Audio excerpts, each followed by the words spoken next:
Welcome, ladies and gentlemen, to your favorite YouTube channel, and it's your favorite political analysis segment, The Big Point.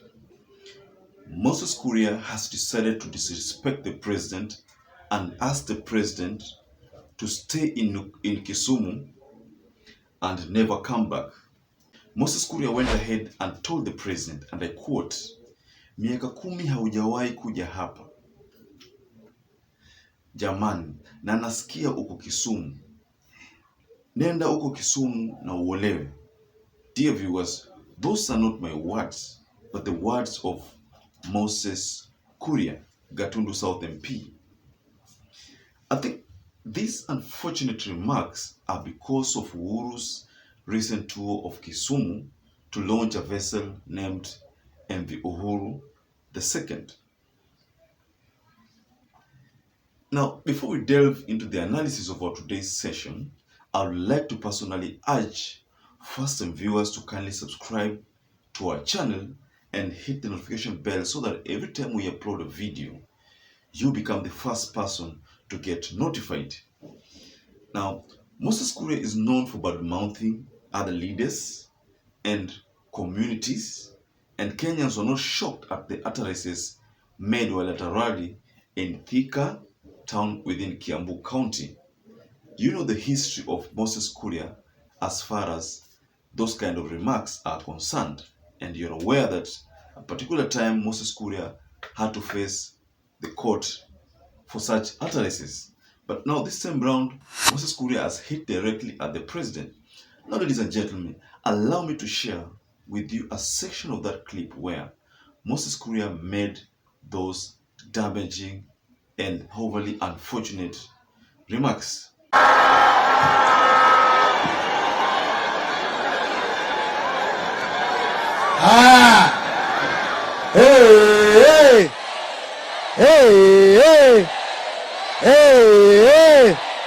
Dhika hamjambo. Hamjambo tena. Mimi naona mmeamua. Si mmeamua? Ni William Ruto. Ule mzee aende nyumbani. Aende nyumbani. Mimi nataka kusema opinion poll ni nyinyi, si ndio? Nyinyi mmeulizwa maswali. Kuna mtu ameuliza maswali. Na nimwambia rafiki yangu UHURU KENYATTA, miaka 10 haujawahi rudi hapa Thika kurudisha shukrani. Miaka 10 haujawahi kutembea hapa Thika kuzindua mradi yote. Kila wakati tunasikia huko Kisumu. Jamani, enda huko uolewe huko na usirudi hapa jamani. Ama namna gani? Si nilisimama hapa Thika nikasema hakuna miradi ameleta hapa Kiambu na hakuna miradi ameleta hapa Thika. Sasa ameenda Kisumu mara 18. Ikara kuwa no hike kuwa no gera huko my friend. Ama namna gani? Simro hata sahii ameenda bridal shower huko Kisumu. Maji amechukua hapa Karimeno. Hii Thika haina maji, amepeleka kwa shamba yao pale. Si ni sawa? Aende nyumbani UHURU. Aende nyumbani. Sasa anatuambia ati sisi hatupei basari ya kutosha. Jameli, mimi nilisomea hii town hapa Thika High School. Hatukupewa basari. Sisi hatu. Now in the video, Moses Kuria has completely displayed his true side. The true side of him. All the dirty talks, badmouthing the president. But UHURU KENYATTA will surely not answer him back, because never interrupt your enemy when he is busy making a mistake, so they say. So most likely UHURU will not answer Moses Kuria, because by doing it, Moses Kuria will be getting some what we call bonga points, because I think the idea behind that insult is to get the president to respond back. But the president will not respond back because Moses Kuria to him is someone who is not of his caliber. So now, Moses Kuria does not know that at this juncture, by making such remarks, Moses Kuria is busy painting Kenya Kwanza in a wrong way. You know, by saying all those bad things about the president and trying to tooth and nail to create enmity between the locals and the president. You know, by simply spreading falsehood, it's wrong, and it's not going to work in favor of Kenya Kwanza. In that clip, I think you've had a place whereby Moses Kuria tells the president directly that you've not been here. You've not done any development projects for these people. So Moses Kuria is just trying to create that animosity between the locals and the president, so that by the time the president retires, the people will, not even have something to smile about the president. So perhaps that falsehood that Moses Kuria is trying to spread is meant to taint Uhuru Kenyatta's name. The president was busy with nation building, so I do not think the president will come back to Moses Kuria's remarks and perhaps answer him. I don't think that's going to happen. You see, you will agree with me that the president after re-election had Kisumu Port as one of his legacy, and perhaps that explains the reason why Uhuru Kenyatta has been frequenting the place, dishing out development projects all the time he goes to that place. So Moses Kuria could have attacked the president because of those frequent visits to Kisumu. He expected that maybe these projects will be dished out to Kiambu County, but I don't know whether there's a lake in Kiambu County. But the agenda of Uhuru Kenyatta is to uplift the port in Kisumu, because Kisumu is a city. Now there is a need to uplift it to that status. There's a need to utilize that port, the Kisumu port. So perhaps it's the reason why Uhuru Kenyatta took Kisumu as one of his legacy. So personally, I think the trip to Kisumu is making Kenya Kwanza brigades unhappy, because they have been able to conduct their own campaigns in that area. Because, and last time they attempted, the place was not friendly to them. You know what happened to William Samoei Ruto's motorcade when he attempted to go against the NIS, intelligence service? When he went against the intelligence that he was given, the place turned out to be unfriendly, unruly to him. So perhaps it's probably the reason why William Samoei Ruto has not made another inroad to the place. I remember while he was in Rift Valley, he said that the only place he cannot tour is Kisumu, made reference to Homa Bay, Migori, and certain other places.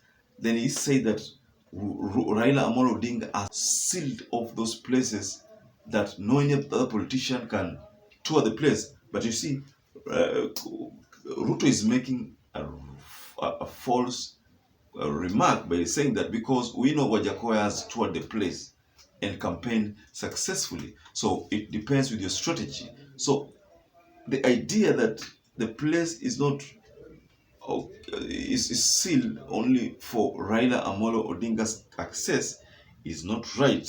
But it depends with how you handle your campaigns again. So now, Moses Kuria decided that instead of them going to Kisumu, they would rather attack the president directly and deny Azimio One Kenya Alliance Kiambu votes. Because mind you, William Samoei Ruto is banking on 80 to 90 votes in that region. But I know that Raila Amollo Odinga is also salivating for the same votes, and maybe William Samoei Ruto might have to agree that it won't be that sure for him to acquire the 80 to 90% of the votes that he projects. Kiambu is purely a UDA zone, but there are elements within that Kiambu County that are going to vote the Azimio One Kenya Alliance. So perhaps that's the reason why Ruto decided that Moses Kuria, Omatangi, and Gachagua becomes the people who are actually supposed to seal off that place. So that's the reason why the only way to seal off the place is to badmouth the president, because the president is the chairman of Azimio according to the sources. So what do?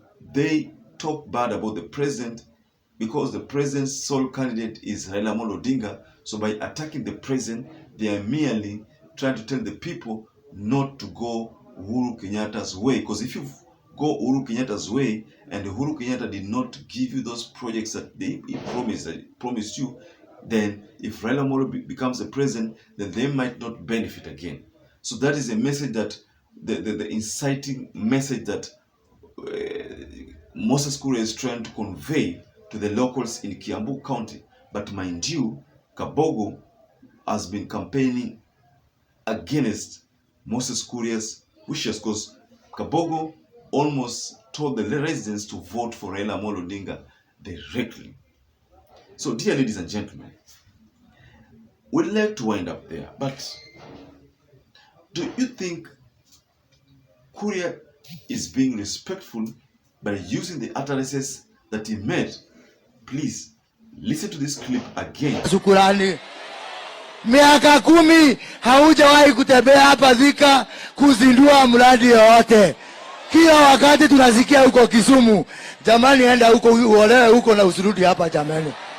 Ama namna gani? Do you think the utterance that he has made against the president about nenda ukaolewe huko Kisumu is respectful? I believe the comments that Moses Kuria made are not respectful, and perhaps I think as a leader is supposed to withdraw them. Now, ladies and gentlemen, allow me to wind up. But as I'm winding up, please, I'd like to encourage first-time viewers to subscribe to our channel, to hit the notification bell, to give us a thumbs up. And as we come to the end of our session, I'd like to say thank you so much for being with us, and see you later.